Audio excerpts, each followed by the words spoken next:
നമസ്കാരം. Raf talk ഫുട്ബോളിലേക്ക് അവർക്കും സ്വാഗതം. ഈ പോക്ക് പോരാ. റയൽ മാഡ്രിഡിൻ്റെ തലപ്പത്തുള്ളവർ തീരുമാനിക്കുകയാണ്. ആൽവരോ അർബിലോവയുടെ കീഴിൽ ഇപ്പോൾ റയൽ മാഡ്രിഡ് കഴിഞ്ഞ കളിയും തോറ്റു. അതായത് അദ്ദേഹം കോച്ചായി ചാർജ് എടുത്ത ആദ്യ കളി തന്നെ കോപ്പ ഡെൽ റേയിൽ 2ാം ഡിവിഷൻ ടീമായ അൽബാസറ്റിയോട് പൊട്ടി പുറത്തായി. ഇപ്പോൾ ഇന്നലെ 3ാം സ്ഥാനം യുവേഫ ചാമ്പ്യൻസ് ലീഗിൽ ഉണ്ടായിരുന്നു. അങ്ങനെ കളിക്കാൻ ഇറങ്ങിയിട്ട് ബെൻഫിക്കയോട് പൊട്ടി ടോപ്പ് 8 നിന്ന് പുറത്തായി. ഇനിയിപ്പോൾ UCL പ്ലേ ഓഫ് കളിക്കണം. അപ്പോൾ ഇത് പോരാ. റയലിനെ പോലൊരു ചാമ്പ്യൻ ടീമിന് ഇത് പോരാ. അപ്പോൾ അതുകൊണ്ട് അടുത്ത സമ്മറിൽ മികച്ചൊരു കോച്ചിനെ എത്തിക്കാനുള്ള റയൽ മാഡ്രിഡിൻ്റെ ശ്രമങ്ങൾ ഇപ്പോഴേ ആരംഭിച്ചു കഴിഞ്ഞു എന്ന റിപ്പോർട്ട് വരുന്നു.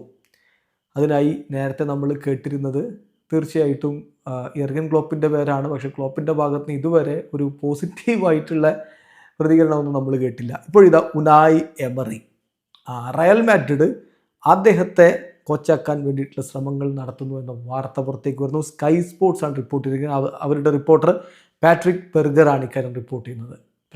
പാട്രിക് ബെർഗറുടെ റിപ്പോർട്ട് ഇങ്ങനെയാണ്: Unai Emery is on Madrid's short list for summer confirmed.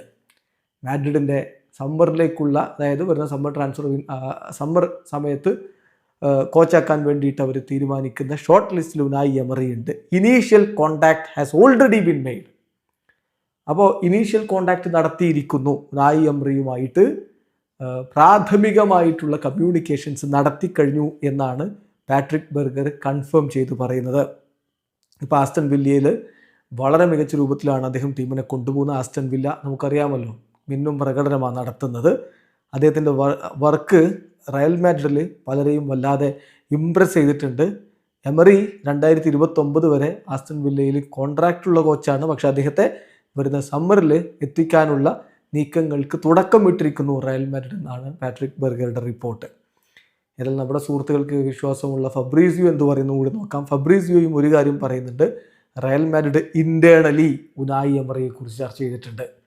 കോച്ചാക്കണോ വേണ്ടയോ എന്നുള്ള കാര്യത്തിൽ ഇൻറ്റേർണൽ ഡിസ്കഷൻസ് ഓൾറെഡി നടന്നിട്ടുണ്ട്. അതിപ്പോൾ ക്ലോപ്പിൻ്റെ കാര്യത്തിലും അങ്ങനെ ഡിസ്കഷൻസ് നടന്നിട്ടുണ്ട് എന്നുകൂടി ഫബ്രീസിയോ പറയുന്നുണ്ട്.